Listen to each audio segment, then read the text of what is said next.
Beynəlxalq Real Aikido Federasiyasının prezidenti, 7-ci dan qara kəmər ustası Professor Igor Petroviç Bakıda Aikido üzrə 11-ci beynəlxalq seminar və kəmər imtahanı keçirdi. Azərbaycan Texniki Universitetinin İdman Sarayında reallaşan tədbirdə Qazaxıstan Real Aikido Asosiasiyasının prezidenti Artyom Zaxarenko, Azərbaycan Gənclər və İdman Nazirliyinin nümayəndələri, idman ictimaiyyətinin tanınmış simaları, məşqçilər, idmançılar və ailələr iştirak etdi.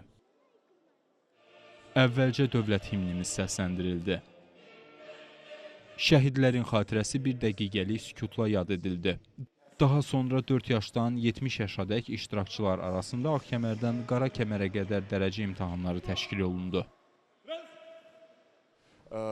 30 ildir ki, Aikido ilə məşğulam. Sizin gözəl ölkənizdə də Aikido çox yaxşı inkişaf edib. Burada olduğum üçün çox şadam. Buna görə Federasiyanın vitse-prezidenti Fariz Abdullayevə minnətdaram. Gördüyünüz kimi, uşaqlarımız Aikido ilə məşğuldular. Onlar bu ölkənin Aikidoda gələcəyidir. Ölkənizdə belə möhtəşəm bir seminar artıq 11-ci dəfədir ki, keçirilir.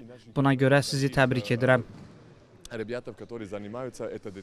Təbii ki, hər seminardan sonra, hər beynəlxalq seminardan sonra, hər respublika daxili kəmər imtahanından sonra Real Aikido idman növünə maraq artır. Təqvim planına əsasən, yəni illik baxarsaq, bizim həm yerli seminarlarımız var, həm xaricdə olan seminarlar var, beynəlxalq seminarlar, döyüş növləri festivalları var və o festivallarda Azərbaycan bayrağını qaldırmaq üçün əlimizdən gələni eləyəcəyik. İndiyə qədər mən və tələbələrim dəfələrlə Azərbaycan bayrağını qaldırmışıq və Azərbaycan adından çıxışlar etmişik. Çox şükür ki, hara getmişiksə də birinci olmuşuq. İnşallah bundan sonra da bu birinciliyi bayrağımıza uyğun olaraq qorumağa çalışacağıq.